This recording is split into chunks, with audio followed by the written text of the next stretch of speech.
దేవునికి స్తోత్రం కలిగిన యాక దేవుని పేరట అందరికీ వందనాలు. ఈ రాత్రికాల సమయంలో దేవుని వాక్యాన్ని ధ్యానించుకుందాం. దేవుని గురించి మరిన్ని విషయాలు తెలుసుకుందాం. ఇర్మియా గ్రంథం 20వ అధ్యాయం 2వ వచనం. ప్రవక్త అయిన ఇర్మియాను కొట్టి యెహోవా మందిరమందున బెన్యామీను మీద గుమ్మమునొద్ద నుండి బండలో అతనిని వేయించెను. హల్లెలూయా. ఎవరినంట? ఇర్మియా ఎవరు? దేవుని యొక్క సేవకుడు, దేవుని యొక్క మనిషి, దైవజనుడైనటువంటి ప్రవక్త అయినటువంటి ఇర్మియాను కొట్టారు. ఏం చేశారు? కొట్టి ఊరుకున్నారా? ఊరుకోలేదు. అక్కడ ఉన్న కర్మాగారంలో సెల్ ఏదైతే ఉందో, జైలు ఏదైతే ఉందో దానిలో పడేశారు. పడేసింది ఎవరు? ఇంతకీ కొట్టింది ఎవరు? ఇంతకీ ఆయన్ని కొట్టింది ఎవరు అని అంటే, ఆ మందిరంలో యాజకుడిగా పనిచేస్తున్నటువంటి యాజకుడు పశువురా అనేటటువంటి ఒక యాజకుడు ఇర్మియాను కొట్టాడు. ఆయన ఒక యాజకుడైనా కాదు, ఆ సంఘంలో, ఆ సమాజంలో ఆయన ఒక పెద్ద లీడర్గా కనపడతా ఉన్నాడు. మాకు ఒక పెద్ద నాయకుడు. ఆయన ఎవరు? ఓ నాయకుడు. అలాగే యాజకుడు కూడాను. ఎవరిని కొట్టాడు? బయటోడిని ఎవరిని కొట్టాడా? లేదు, దేవుడు మనిషిగా వచ్చినటువంటి ప్రవక్త అయినటువంటి ఇర్మియానే కొట్టి జైల్లో వేశాడు. అర్థమవుతుందా? సొంత సామాజిక వర్గమే, సొంత మనుషులే, సొంత మతస్థులే, కానీ ఏం చేశారు? కొట్టి లోపల వేయడం జరుగుతుంది. ఎందుకట? ఇర్మియా ప్రవచించాడు, దేవుని యొక్క వాక్యాన్ని తెలియపరిచాడు, వినిపించాడు, వాళ్ళకి వివరించాడు. దేవుని యొక్క ఉద్దేశం ఈ రకంగా మీ పట్ల ఉంది, జాగ్రత్త రా బాబు అని ప్రవచించడం వల్ల వాళ్ళకేమొచ్చింది? కోపం వచ్చింది. లీడర్కి కోపం వస్తే మనకి ఒక రాజుకి కోపం వచ్చింది అనుకో, దెబ్బల కరువా? అలాగే లీడర్ కూడా అంటేనే. లీడర్ కోపం వచ్చింది అనుకో ఏం చేస్తాడు? మనల్ని పార్టీలో నుంచి సస్పెండ్ చేసేస్తాడు. ఆడికి ఇంకా అధికారం ఉందనుకో మనల్ని ఏదో తప్పుడు కేసులు ఇరికించేసేనేసని లోపల వేసేస్తాడు. ఆడికి నచ్చకపోతే, ఫర్ ఎగ్జాంపుల్ చంద్రబాబు నాయుడు గారే ఉన్నారు, 3 పిల్లల్ని కానండి అన్నాడు. ఏమన్నాడు? 3 పిల్లల్ని కానండి 30,000 ఇస్తా అన్నాడు. పిల్లడు కన్న రోజునే ఇస్తాడా? కన్న సంవత్సరమే ఇస్తాడా? లేకపోతే ఆడి జీవితాంతం ఇస్తాడా? చంద్రబాబు నాయుడు గారి ఉద్దేశం మంచిదే. ఏమిటి? 3 పిల్లలు కానండి, 3వ పిల్లాడికి నేను 30,000 ఇస్తాను అని అన్నాడు ఆయన. కానీ 1 సంవత్సరం ఇస్తే సరిపోద్దా? మిగతా సంవత్సరాలంతా ఎవడ దేకాలేడిని, ఎవడ పెంచాలేడిని, ఎవడ పోషించాలేడిని అని అడిగామనుకో, ఆయన ఒకళ్ళ మనసు గాయపడింది అనుకో, నొచ్చుకుందనుకో, అరే నన్ను అడుగుతావా? నేనేదో నీకు మేలు చేయాలని, నీకు మంచి చేయాలని నేనేదో ఒక పథకాన్ని, నాకు తోచిన పథకాన్ని నేను తెచ్చిపెడితే నువ్వు ఉల్టా నా మీద క్వశ్చన్ చేస్తావా అని నన్ను కూడా ఇప్పుడు లోపల వేసేయచ్చు. అర్థమవుతుంది మీకు? అంటే పెద్దగా రీజన్స్ అక్కర్లేదు. మనల్ని ఒక లీడరు, ఒక నాయకుడు కొట్టి లోపల వేయటానికి ఆడి ఈగో హర్ట్ అయినా సరే చాలు, ఏం చేస్తాడు? లోపల వేసేస్తారు, కొడతారు. అందుకని జాగ్రత్తగా ఉండాలి. మనం అందరి పట్ల, అందరి విషయాల్లో కూడాను మనం జాగ్రత్తగా ఉండాలి. ఆ రకంగా ఇక్కడ వేసింది ఎవరు? సొంతోడే, సొంత సామాజిక వర్గమే, సొంత మతస్థులే.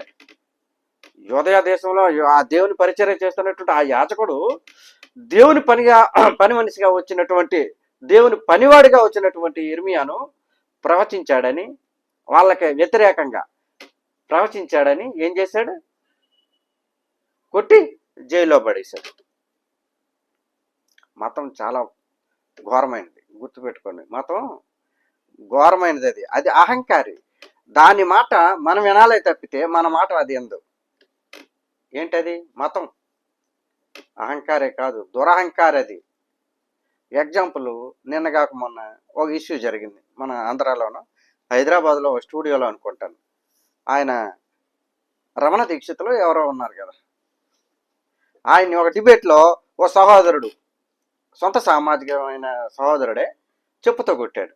ఈయన పెద్ద ఆయన, 65 ఏళ్ళు పైన ఉంటాయి. ఎందుకు కొట్టాడంటావు? నచ్చలేదు. మా లీడర్ని క్వశ్చన్ చేస్తావా అన్నది ఈయనకి నచ్చలేదు. ఆయన అడిగిందేంటి? వాళ్ళు ఎంతో ఇష్టంగా ఆరాధించేటువంటి దైవమైనటువంటి శ్రీకృష్ణుడి తలకాయ ప్లేస్లో వీళ్ళు ఎవరిని పెట్టాడు? మోదీ బొమ్మను తీసుకొచ్చి ఆయన తలకాయలో ఇరికించాడు. అరే మా మనోభావాలు దెబ్బతిన్నారా భయ్. ఇది నేను దేవుడిగా కొలిచే ఈ కృష్ణుడు ఎక్కడ?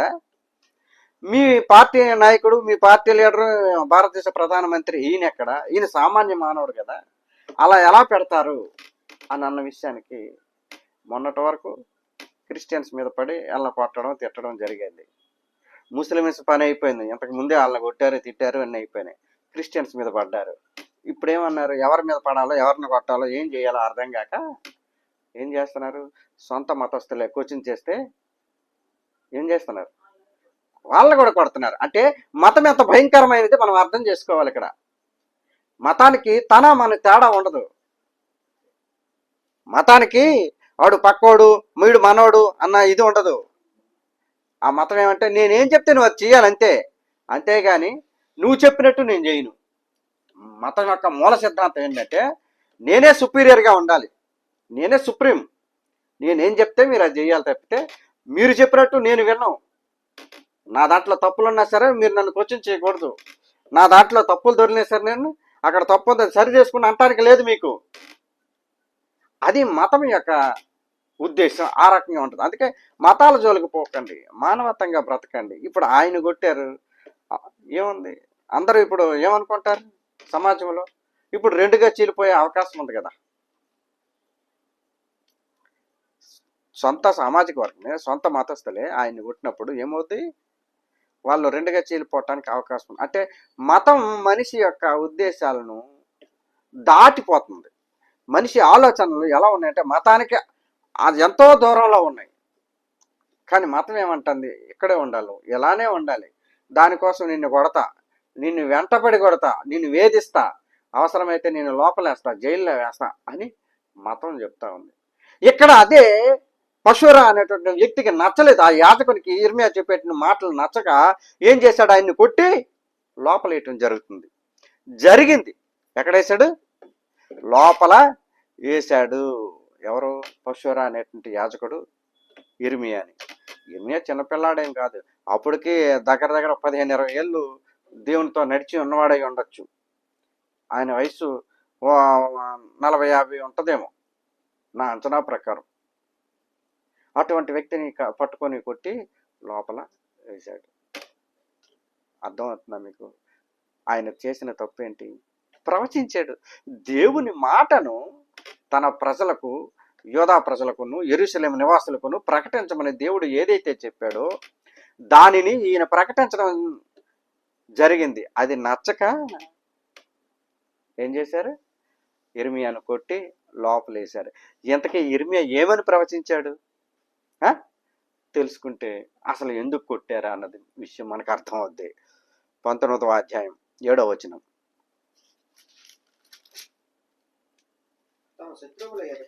తమ శత్రువుల ఇర్మియా ఈ విధంగా ప్రవచిస్తా ఉన్నాడు.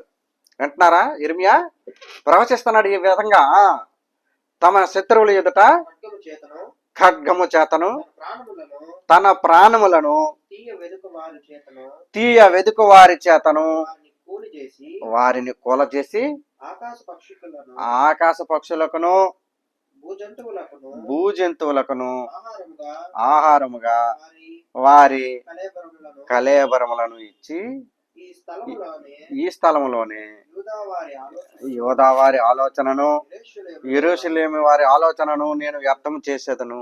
హల్లెలూయా. ఏమని పలుకుతా ఉన్నాడు, రే ఈ ప్రాంతాన్ని, ఈ ప్రదేశాన్ని, ఈ లోయను శవాల దెబ్బగా చేస్తానని దేవుడు వాగ్దానం చేస్తా ఉన్నాడు. ఈ ప్రాంతాన్ని ఏం చేస్తారంట దేవుడు, శవాల దెబ్బగా, శవాల గుట్టగా, శ్మశానంగా మార్చేస్తానంటాడట. అంటే శవాలను పూడ్చిపెట్టడానికి ప్లేస్ లేక ఒక సమాధి మీద ఒక సమాధి, ఒక సమాధి మీద ఒక సమాధి, ఆ రకంగా దీన్ని ఆ దెబ్బగా తయారు చేస్తా, ఆ రకంగా దీన్ని హత్యలోయగా పిలిపించే విధంగా దీన్ని తయారు చేస్తానని మిమ్మల్ని చూసి దేవుడు ఆజ్ఞాపిస్తున్నాడు రా, మిమ్మల్ని హెచ్చరిస్తున్నాడు అని ఇర్మియా పలికాడు. అక్కడతో ఆగాడా? ఆగలేదు. దేవుని ఉద్దేశం ఇంకా ఉంది. ఏమంటున్నాడు, మీ శవాలు, మీరు చచ్చాకుంటాయే మీ శవాల్ని ఏం పీక్కు తింటాయట, గెద్దలు, రాబందులు, ఆకాశ పక్షులు ఏవైతే ఉన్నాయో అవన్నీ వచ్చి పీక్కు తింటాయి. అలాగే భూజంతువులు, కుక్కలు, నక్కలు, ఇవేవైతే ఉంటాయో తిరిగే భూజంతువులు, అవి మీ యొక్క శరీరాలను ఏం చేస్తాయి? కళేబరాలు అంటే డెడ్ బాడీస్ ఏం చేస్తాయంటే శవాల్ని పీక్కు తింటాయి, వాటికి ఆహారంగా వేస్తా అని అన్నాడు. ఇప్పుడు ఎవడైనా మనకు ముఖాన్ని వచ్చి తిడతా ఉంటే బాగా తిట్టారు మీరు అని అంటామేంటి? 2 కొడతాం. ఎవడరావే నువ్వు నన్ను తిడతావు అని. ఇక్కడ వాళ్ళు అదే పని చేశారు. నచ్చలేదు వాళ్ళకి అలా ప్రవచించడం. ఇర్మియా ఆ రకంగా ప్రవచించడం వారికి నచ్చలేదు. నచ్చక ఏం చేశారు? ఆయన కొట్టడం జరిగింది. ఇప్పుడు నీదేమైనా ఇర్మియా తన సొంత అభిప్రాయాన్ని చెప్పాడా? సొంత ఉద్దేశమేనా చెప్పాడా? లేదు. తన దేవుని యొక్క ఉద్దేశాన్ని, తన దేవుని యొక్క ఆలోచనను యోధా నివాసుల పట్ల ఏ రకంగా ఉంది, యెరూషలేము నివాసుల పట్ల ఏ రకంగా ఉంది అన్న విషయాన్ని అక్కడ ఆయన చెప్పాడు. నచ్చలేదు. నచ్చకపోయేసరికి ఆ రకంగా కొట్టడం జరిగింది. అయితే ఆ రకంగా ఆయన ఏం చేస్తారంట? ఈ స్థలాల్లోనే మీ ఆలోచనలు ఏవైతే ఉన్నాయో వాటన్నిటినీ నేను వ్యర్థం చేస్తాను, నాశనం చేస్తా. ఇక్కడ ఖడ్గము చేతను ఎవరికి ఇస్తాడట? మనల్ని ఎవరికి అప్పగిస్తాడంట? మన శత్రువులు, మనం అంటే గిట్టనోళ్ళు, మనం అంటే పడనోళ్ళు, మనతో నిత్యము పోరాడే వాళ్ళు ఎవరో ఉంటారు కదా, వారి చేత, వారి ఖడ్గం చేత మీ తలలు నరికిస్తా అని అంటున్నాడు. ఎంత కఠినమైన మాట కదా ఇది.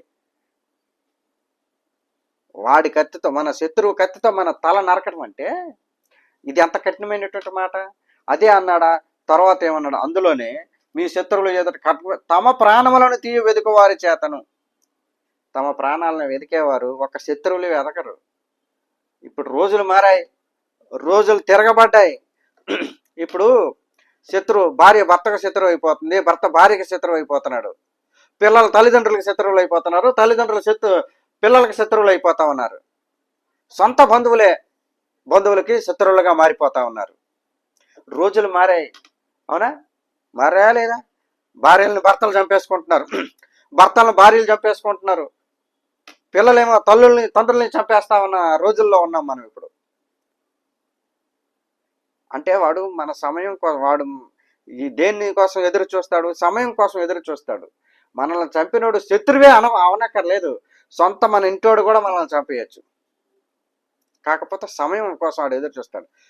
ఈ మధ్యనే యూట్యూబ్లో చూశాను, 31 లక్షలు ఏం చేసావమ్మా అని అడిగినందుకట తల్లిదండ్రులను చంపేసిందట ఆ అమ్మాయి. ఏమడిగింది? తప్పేమని అడిగిందా? డబ్బు నువ్వు వృధాగా ఖర్చు పెట్టకూడదు అని చెప్పి ఆ తల్లిదండ్రులు 31 లక్షలు ఏం చేసావు తల్లి, ఎక్కడ చేసావు, ఏం ఖర్చు పెట్టావు అని అడిగితే, అరే నన్ను ఇలా కోచింగ్ చేస్తున్నారు, ఇలా అడుగుతున్నారని ఒక రోజంట వాళ్ళని లేపేసింది. అంటే మన ప్రాణాలను తీయటానికి వెతకవారు శత్రువులే కాదు, మన ఇళ్లలో కూడా ఉండొచ్చు, మన ఇంట్లోనే ఉండొచ్చు, మన పక్కింట్లో ఉండొచ్చు, మన ఎదురింట్లో ఉండొచ్చు. మనం అంటే గిట్టని వాళ్ళు అయి ఉండొచ్చు, మన బతుకులు చూసి ఓర్వలేని వాళ్ళు అయి ఉండొచ్చు, మన ఎదుగుదలను చూసి తట్టుకోలేని వాళ్ళు అయి ఉండొచ్చు. వాళ్ళు కూడా మన మీద పన్నాగాలు పన్ని ఉండవచ్చు. మనం ఎప్పుడు దొరుకుతామా? వీడిని లోపలేసేద్దామా? మనం ఎప్పుడు దొరుకుతామా? వీడిని వీధులు పడేద్దామా? మనం ఎప్పుడు దొరుకుతామా? వీడిని ఈ రకంగా ఇబ్బంది పెడదామా, చంపేద్దామా, లేపేద్దామా అన్న ఆలోచనతో కూడా ఉంటారు. అర్థమవుతుందా మీకు? అందుకని మిమ్మల్ని వారికి అప్పగించి వారి ద్వారా మిమ్మల్ని హతం చేస్తా, ఈ వ్యర్థం చేస్తా. మీ ఆలోచన ఏదైతే ఉందో, మీ యూదులు, యెరూషలేము నివాసులు ఎవరైతే ఉన్నారో మీ ఆలోచన అంతటిని వ్యర్థం చేస్తా అని ఇర్మియా ద్వారా దేవుడు పలుకుతున్నాడు. 8వ వచనం చదవని తర్వాత ఏముందో చెప్తాం. ఆ మార్గం నుండి ప్రతివాడును ఆశ్చర్యపడి దానికి కలిగిన ఇడుములన్నిటినీ చూచి అపహాస్యము చేయనంతగా ఈ పట్టణమునకు పాడుగాను అపహాస్యాస్పదముగాను చేసేదను. హల్లెలూయా. ఏం చేస్తారట? ఆ పట్టణాన్ని చూసి నలుగురు నవ్వుకునే రకంగా చేస్తారంట. దేవుని ఉగ్రత, దేవుని కోపం ఆ ప్రజల పట్ల అంత బలంగా, భయంకరంగా ఉంది. ఎందుకంటే వాళ్ళు చేసే దోషాలు, వాళ్ళు చేసే పాపాలు దేవునికి కంటకింపుగా ఉన్నాయి, దేవునికి అయిష్టంగా ఉన్నాయి. దేవుని మాటకు లోపడకుండా వారి ఇష్టానుసారమైనటువంటి జీవితాన్ని జీవిస్తూ ఉన్నారు. అందుకే ఆయన ఏమన్నాడు? మీ శరీరాలను, మీ శవాలను పశువులు, భూజంతువులు, ఆకాశ పక్షులు పీక్కు తింటాయి అని అంటమే కాకుండాను, ఈ పట్టణం నుంచి, ఈ వీధిలో నుంచి ఎవడైతే పోతా ఉన్నాడో వాడు చూసి అరే ఒకప్పుడు బ్రహ్మాండంగా బ్రతికిన వాళ్ళు ఇప్పుడేంటి ఇలా అయిపోయినారు, ఒకప్పుడు గొప్పగా బతికిన వాళ్ళు ఈరోజు ఏంటి ఇలా నాశనం అయిపోయినారు, ఒకప్పుడు ఎంతో దర్జాగా ఉండేవాళ్ళు ఇప్పుడేంటి ఇలా ఈ చీకటి బతుకుల్లో ఎలా బతుకుతూ ఉన్నారు, వాళ్ళ ఇంటి ముందర లైటే లేదు. ఆ? రోజంతా లైట్లు వేసుకునే వాళ్ళు ఇప్పుడు చూడబోతే వాళ్ళ ఇంటి ముందర లైట్ లేదంటే ఏమైంది?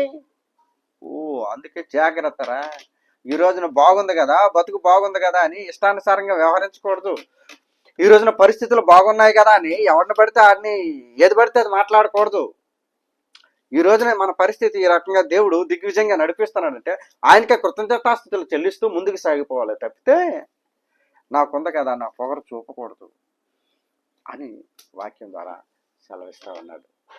అంతేకాకుండాను 9వ వచనంలో చూస్తే 9వ వచనంలో 19:9 ఏమంటాడంటే వారు తమ కూతుర్లను తమ కుమారులను మాంసాన్ని హల్లెలూయా ఎలా చేసేస్తాడంట?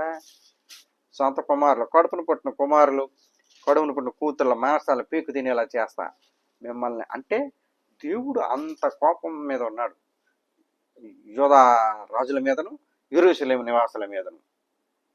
అందుకే జాగ్రత్తగా ఉండాలి దేవుని పట్ల.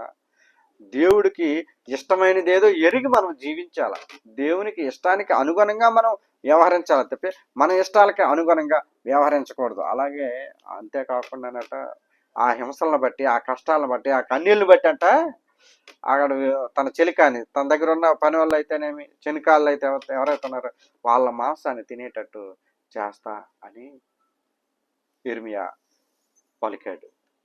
ఇవన్నీ పలికేసరికి సామాన్యంగా నీకు నాకు ఎట్టా కోపం వచ్చిందో ఆయనకు కూడా ఎదరగా ఉన్న ఆయనకు కూడా కోపం వచ్చి 4 కొట్టి లోపలేసాడు. అర్థమవుతుందా? ఇంత లోపలేసాడు సరే, ఇంతకీ ఇర్మియా కొట్టి లోపలేస్తే ఆ యోదయ రాజులు యెరూషలేము నివాసులు చేసిన నేరం ఏంటో తెలియాలి కదా, మనకి తెలుసుకోవాలి కదా. ఈయన్ని కొట్టాడు, ఆయన నేరస్తుడయ్యాడు, అవునా? మరి ఈయన నేరం అనుకుంటే ఇంతకీ వాళ్ళు చేసిన నేరం ఏంటో తెలియాలి కదా. ఎవరు? యోధా రాజులను యెరూషలేము నివాసులు చేసేటువంటి నేరం ఏంటో తెలియాలి అని అంటే అదే 19వ అధ్యాయం 5వ వచనాన్ని చూసుకుందాం. 5వ వచనం నేను 4 నుంచి చదువుకుందాం నాన్న. ఏలయనగా వారు నన్ను విసర్జించి ఈ స్థలములో అపచారము చేసి ఉన్నారు, వారైనను వారి తండ్రులైనను యోధా రాజులైనను ఎరుగని అన్య దేవతలకు ధూపము వేసి నిరపరాధుల రక్తము చేత ఈ స్థలమును నింపిరి. హల్లెలూయా. ఏందంట చిన్నబాబు వినాలి ఎక్కడా? ఆయన ఏమంటున్నాడు? ఏలయనగా వారు నన్ను విసర్జించి ఏం చేశారు? నన్ను వదిలేశారు, నన్ను పక్కన పడేశారు. నేను ఎక్కడో ఉన్న వాళ్ళు నేను ఇంతవరకు తీసుకొస్తే వీళ్ళు ఏం చేశారు? విసర్జించేశారు, నన్ను పక్కన పడేశారు. అర్థమవుతుందా? నన్ను పక్కన పడేయటమే కాకుండాను ఏం చేస్తా ఉన్నారు వీళ్ళు? వాళ్ళ తాత తండ్రులేమి, వాళ్ళ పితరులేమి, వాళ్ళు ఎవరికి తెలియదు అటువంటి దేవతను తీసుకొచ్చి ఒక బొమ్మను పెట్టి దానికి ధూపం వేస్తున్నారు. మా తల్లి, మా అమ్మ, మా బాబే, నువ్వే మా దేవుడివే అని. అర్థమవుతుందా? వాళ్ళు చేసిన నేరం ఏంటి? దేవుణ్ణి విసర్జించడం ఒకటి. రెండోది ఏంటి? బయలుదేవత అనే దానికి అనమాట ఒక ప్రతిమను తెచ్చుకొని చేసుకొని దాన్ని పూజించటం. అంతేకాకుండాను మూడో మాట, ఒక బలమైన మాట ఉన్నది. అదేంటిది? నిరపరాధుల రక్తముతో దీన్ని నింపారంట. ఈ ప్రదేశాన్ని, ఈ ప్రాంతాన్ని వాళ్ళు బయలుదేవతకు బలిపీఠం వల్ల కట్టడమే కాకుండాను నిరపరాధులు అని అంటే వాళ్ళు ఏం చేశారు? వారి పిల్లలను, వారి తొలిచూలు కుమారులను అక్కడ అగ్నిలో కాల్చి బలిచ్చారంట. ఎవరికి? బయలుదేవతకి. అర్థమవుతుంది? బయలుదేవతకి వారి పిల్లల్ని అక్కడ కాల్చి అగ్నిలో కాల్చి బలిచ్చారట. నేను నిరపరాధులు వాళ్ళకి అన్యాయం అన్నం పుణ్యం తెలియని అమాయకుల్ని వారి పిల్లల్ని ఏం చేశారు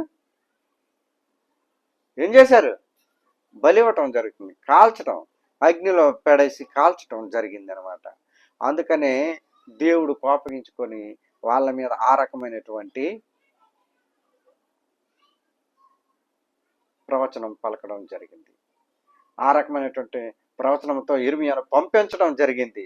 తర్వాత ఇంకేం చేశాడో చూడన్నా 5, నేను విధింపనిదియు సెలవివ్వనిదియు, అంటే నా కండిషన్స్లో ఇదేది లేదు, ఇలా చెయ్యాలి అని, ఇలా చెయ్యండి అని నేను లేనిది ఏదైతే చెప్పానో దాన్ని చేస్తా ఉన్నారు. వీళ్ళు ఏం చేస్తున్నారు? నేను ఏదైతే చెప్పలేదో దాన్ని పట్టుకుని ప్రాకులాడుతూ ఉన్నారు. నేను దేన్నైతే చెప్పలేదో దాన్ని వెంబడిస్తా ఉన్నారు. నేను దేన్నైతే చెయ్యొద్దురా బాబు అంటున్నానో అదే చేస్తా ఉన్నారు. నేను నరబలి కోరను, కానీ వీళ్ళు నరబలి చేస్తా ఉన్నారు. నేను దీప నైవేద్యాలు కోరను, కానీ వీళ్ళు అదే చేస్తున్నారు. నాకు కాదు, నన్ను విసర్జించి జీవము లేని ఒక బొమ్మకి, జీవము లేనటువంటి ఒక ప్రతిమకి వీళ్ళు ఏం చేస్తా ఉన్నారు? దీప నైవేద్యాలను ఇవ్వటమే కాకుండాను తమ పిల్లలను నిరపరాధులాళ్ళు, అన్యం పుణ్యం ఎరగని నిరపరాధులు, అంటే ఏమాత్రం కల్మషం లేనట్టు వాళ్ళ పిల్లల్ని బలిస్తా ఉన్నారు, అగ్నిలో పడేసి కాల్చివేయబెడతా ఉన్నారు వాళ్ళు. అది దేవునికి నచ్చలేదు. నీ పిల్లలనే నా పిల్లలైనా దేవుడికి అందరూ ఒకటే. వారు తమ పిల్లల్ని కాల్స్తూ ఉంటే దేవుడు చూస్తూ ఊరుకోలేక, ఇది కరెక్ట్ కాదురా బాబు, ఇది మంచి పద్ధతి కాదు, ఇది మంచి ఆలోచన కాదు అని చెప్పి ఏం చేశాడు? తన ప్రవక్తన పంపాడు. పోయి వాళ్ళకి చెప్పు, వాళ్ళు సరైన దారిలో లేరు, సరైన విధి విధానాలు వాళ్ళకి లేవు, సరైన పద్ధతిలో వాళ్ళు బ్రతకట్లేదు అని చెప్పాడు. ఇవి చెప్పాడని నచ్చక ఇర్మియాను కొట్టారండి. అర్థమవుతుందా? ఇంకా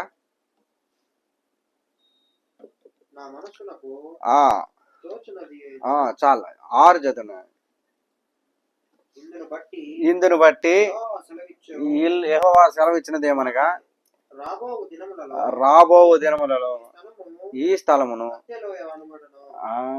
ఏమంటారట? ఈ లోయని హత్యాలోయ ఏమంటారు? అంతమందిని సవాల గుంపగట్టగా పడేస్తాను కాబట్టి దీన్ని ఏ లోయ అంటారు? హత్యాలోయ అని పిలువబడుతుంది. ఇక నుంచి దీన్ని హత్యాలోయ అంటూ పిలుస్తారు అని ఇర్మియా సెలవీయడం అక్కడ జరుగుతుంది. దేవుడు వాక్యాన్ని వివరించి దేవుని యొక్క ప్రవచనాన్ని ప్రవచించాడు ఆ రకంగా ఇర్మియా. అది నచ్చనటువంటి వాళ్ళు ఆయనను కొట్టి జైల్లో వేశారు. అయితే చివరిగా ఏం చేయమన్నాడు? 10వ వచనాన్ని తీసుకుంటే, ఈ మాటలు చెప్పిన తరువాత నీతో కూడా వచ్చిన మనుష్యులు చూచుండగా నీవు ఆ కూజాను పగలగొట్టి వారితో ఎలాగనవలను. హల్లెలూయా. ఏందంట? ఎలాగనాలంట? కూజ, మట్టి కూజని తీసుకొని పొమ్మన్నాడు. మొదట్లోనే పోతూనే దేవుడు ఏమన్నాడు ఇర్మియాకి? ఇర్మియా పలానా తోఫెతాన ప్లేస్కి పో, అక్కడ ఒక మట్టి కూజాను కొనుక్కో, ఆ కూజాను కొనుక్కొని తీసుకపో, పలానా చోటకి తీసుకెళ్ళి కొంతమంది మనుషులు తీసుకొని వెళ్ళు, కొంతమంది పెద్దవారిని తీసుకొని వెళ్ళి అక్కడ చెప్పు అని చెప్పి అప్పుడు చెప్తా ఉన్నాడు. ఆ కూజాను ఆయన మట్టిలా నేల మీద పడేసి అప్పుడు అంటున్నాడు, ఇది ఇప్పుడు ఎవడైనా బాగు చేయగలరా దీన్ని? అది 16 ముక్కలు, 36 ముక్కలు, 8 ముక్కలు అయింది. అది మట్టి కూజ అంటే ఒకడు దాన్ని బాగుపరచలేనంతగా అన్ని ముక్కలైందని ఎవడైనా బాగుపరుస్తాడా? అన్ని చెక్కలైందని ఎవడైనా సరే దాన్ని మళ్ళీ యథావిధిగా ఉండేటట్టు వాడుకోవడానికి ఉపయోగించేటట్టు తయారు చేయగలుగుతాడా? అలా చేస్తా ఈ పట్టణాన్ని, ఇది మీ బతుకులు, ఇవి మీ బతుకులు అని దేవుడు ఇర్మియా ద్వారా ప్రవచించడం జరిగింది. అర్థమవుతుందా? అందుకనే వాళ్ళకి కోపం వచ్చి దేవుని పట్ల సరే ఇర్మియాని మీద కోప్పడి ఆయన్ని లోపల వేయటం జరుగుతూ ఉందన్నమాట. ఎందుకు?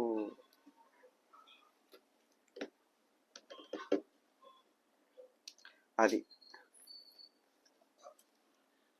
అర్థమైందా?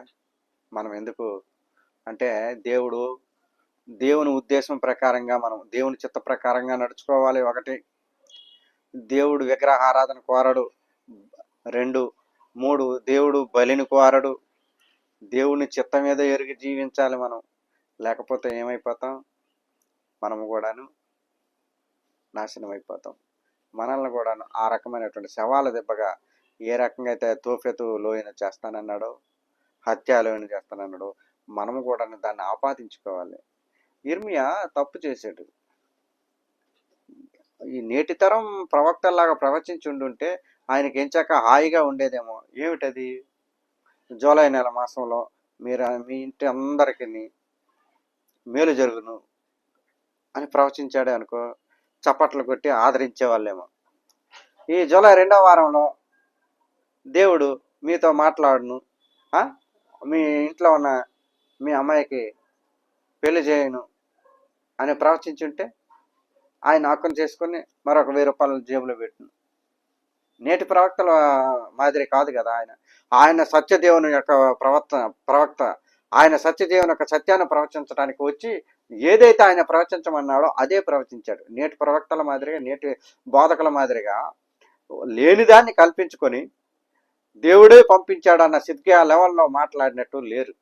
అర్థమైందా? అలా చేస్తుంటే ఇర్మియాకి కొట్టేవాళ్ళే కాదు, లోపల వేసేవాళ్ళే కాదు. ఏంటి ఈ వారంలో మీ అబ్బాయికి ఉద్యోగం వచ్చిద్దని ఒకటి, లేకపోతే ఈ నెలలో మీ అమ్మాయికి పెళ్ళి అయిపోద్దని ఒకటి, లేకపోతే ఈ నెలలో మీ ఇంట్లో శుభకార్యం జరుగుతుంది అని ఈ రకమైనటువంటి ప్రవచనాలు మనకిష్టం.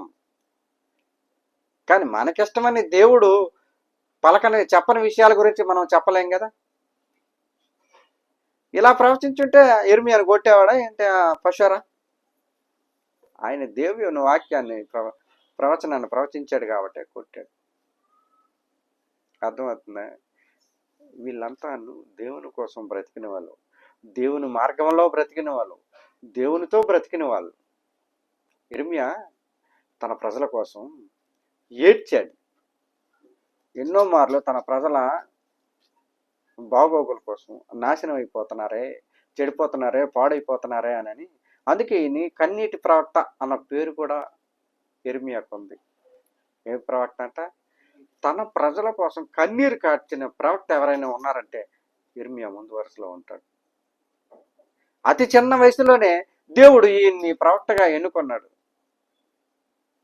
మనం అనుకోవచ్చు, నాకు ఇంకా ఏజ్ రాలేదు, నేను దేవుని పని ఏం చేస్తా, నేను దేవుని పరిచర్య ఏం చేస్తానని. ఈయన చిన్నవాడిగా బాలుడిగా ఉండంగానే దేవుడు ఈయన ఏర్పరచుకొని, అయ్యా నేను చిన్నవాడిని అయ్యా అని అంటాడు. అప్పటికి అని అంటే, అరే బాబు నువ్వు చిన్నవాడే కావచ్చు, నువ్వు భూమి మీదకి రాకముందే, నీ తల్లి గర్భంలో పిండంగా రూపింపక ముందే నేను నిన్ను నా ప్రవక్తగా ఎంచుకున్నాను అని అంటాడు. ఎప్పుడట? నువ్వు నీ తల్లి గర్భంలో పిండముగా రూపింపక మునిపే నేను నిన్ను నా ప్రవక్తగా ఎంచుకున్నాను, నువ్వేదిరా చిన్నోడిని పెద్దోడిని అంటావు, అవేవి కాదు అని దేవుడు ఆయనతో మాట్లాడడం జరుగుతుంది. అర్థమైందా?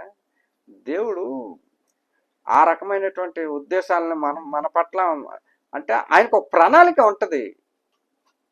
అటువంటి ప్రవక్తను పట్టుకొని పశురాన్ని ఆయన కొట్టడం చాలా బాధాకరం కదా, బాధ వేస్తుంది. కానీ దేవుని కొరకు తిట్లు తిన్నాడు, అవమానాలు భరించాడు, సెల్లో పడ్డాడు. అర్థమైందా? ఎవరు? ఇర్మియా. ఇప్పుడు మనం ఏమైనా పడమంటే పడతామా? మన పాస్టర్లు కానీ మనం కానీ దేవుని గురించి జైలుకి వెళ్ళమంటే వెళ్తామా? ఎవడైనా కొట్టాడు అనుకో, ఇక బైబిలే వదిలేస్తాం, అమ్మ వద్దు బాబు అని. కానీ వాళ్ళు దేవుని వాక్యాన్ని విడిచిపెట్టలేదు, దేవుని విడిచిపెట్టలేదు. ఎంతమంది ఎన్ని రకాలుగా కొట్టినా, తిట్టినా, హింసలు పెట్టినా, జైల్లో పెట్టినా, బంధించినా, ఏం చేసినా వాళ్ళు దేవుణ్ణి విడిచిపెట్టలేదు. మనము కూడాను దేవుణ్ణి విడిచిపెట్టకుండాను మన జీవితకాలం అంతను దేవునితో సాగిపోవాలి. దేవుని ప్రవచనం మనం ప్రవచించకపోవచ్చు, మనల్ని దేవుడు ఆ ప్రవచనకర్తలుగా ఎంచుకోకపోవచ్చు, కానీ దేవునిలో మనం ముందుకు పోవాలి. అర్థమైందా? ఈ రకంగా దేవుని యొక్క సందేశాన్ని మనం 10 మందికి పంచాలి, ప్రేమను పంచాలి, తెలియపరచాలి. లేకపోతే చెడిపోతాడాడు. మనం చెప్పకపోతే ఏమైపోతాడాడు? ఇదే లోకం, ఇదే బతుకు, ఇదే శాశ్వతం, ఇదే జీవితం అనుకుంటూ పాపంలో పడి చెడిపోతాడు. అది కాదు. దేవుడి ఉద్దేశాలు వేరున్నాయి, దేవుడు ఆలోచనలు వేరున్నాయి. దేవుడికి నీ పట్ల ప్రత్యేకమైనటువంటి ప్రణాళిక ఉంది. ఆ ప్రణాళిక ఏమిటో నువ్వు తెలుసుకొని నడుచుకోవాలి. అంతేగాని నీ సొంత ఆలోచనలు, సొంత ఉద్దేశాలతో ఆయనను ఇబ్బంది పెట్టమాకండి.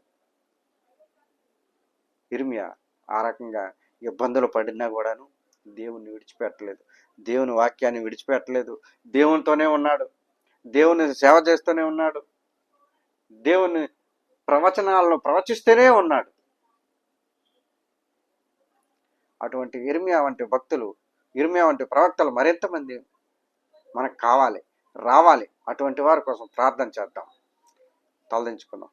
హల్లెలూయా.